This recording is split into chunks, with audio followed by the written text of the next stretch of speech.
El mundo vive una de las peores crisis económicas del último siglo, como consecuencia del COVID-19 y de las malas decisiones que muchos gobiernos tomaron al encerrar a la gente en lugar de apostar y creer en la libertad con responsabilidad de cada ciudadano para protegerse del virus. La historia de las pandemias nos dice que este fue siempre el camino menos doloroso. Para Guatemala, el panorama no es alentador. Los expertos calculan que el Producto Interno Bruto podría caer entre 3% y 5% en 2020, la crisis más fuerte desde 1982. Más de 240,000 trabajadores formales se han visto afectados por la crisis y la mayoría de los trabajadores informales habría visto reducidos sus ingresos en un 50% durante estos meses.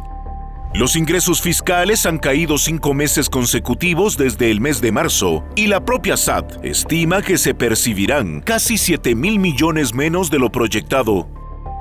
La crisis económica provocará que la pobreza en Guatemala aumente del 48.6% al 51.6% y la CEPAL estima que en América Latina la pobreza volverá a los niveles de 2005 y 2006, un retroceso de 15 años. Con el paso de los años, con gobiernos incapaces y corruptos y ante la ausencia de un modelo de desarrollo, Guatemala se fue convirtiendo en una débil economía de consumo, en gran medida gracias a las remesas familiares. En julio y agosto, estas crecieron 14% y 7% y aliviaron a miles de familias afectadas por la crisis económica.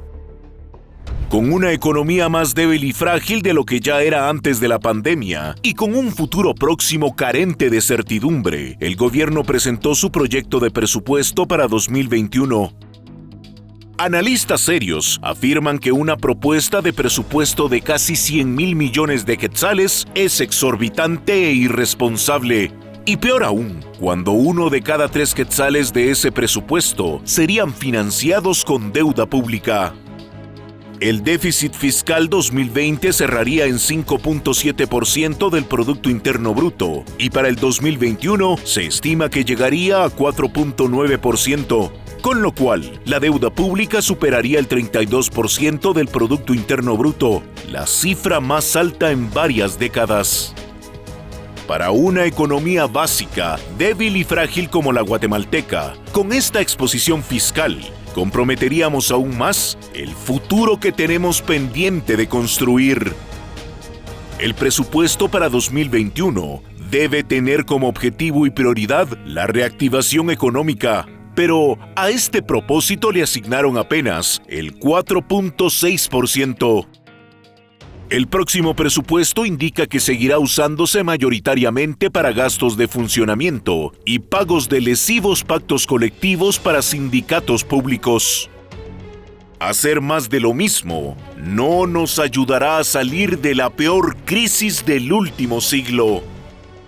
El gobierno del presidente Yamatei tiene todavía la oportunidad de desarmar la maquinaria de corrupción y saqueo de recursos públicos que avergüenza nuestro pasado, lastima nuestro presente y compromete nuestro futuro. 2020 vuelve a demostrar que el problema del Estado de Guatemala, más que falta de recursos, es su incapacidad para gastarlos e invertirlos con transparencia y efectividad.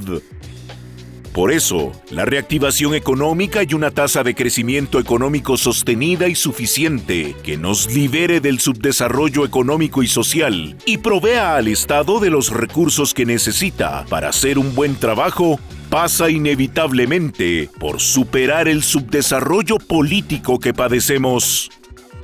Por eso, el gobierno debe enfocarse en las grandes reformas de Estado: justicia, servicio civil, compras y contrataciones públicas y la urgente reforma electoral. Estas ineludibles reformas de Estado, indispensables e impostergables, serían el mejor plan para reactivar la economía, mejorar la competitividad del país, fortalecer el capital humano y atraer inversión productiva. Guatemala necesita estadistas, hombres y mujeres de Estado, que lideren las reformas que el Estado necesita para romper las cadenas del subdesarrollo político y que diseñen y ejecuten un modelo de desarrollo que genere oportunidades y bienestar para todos en democracia republicana y en libertad.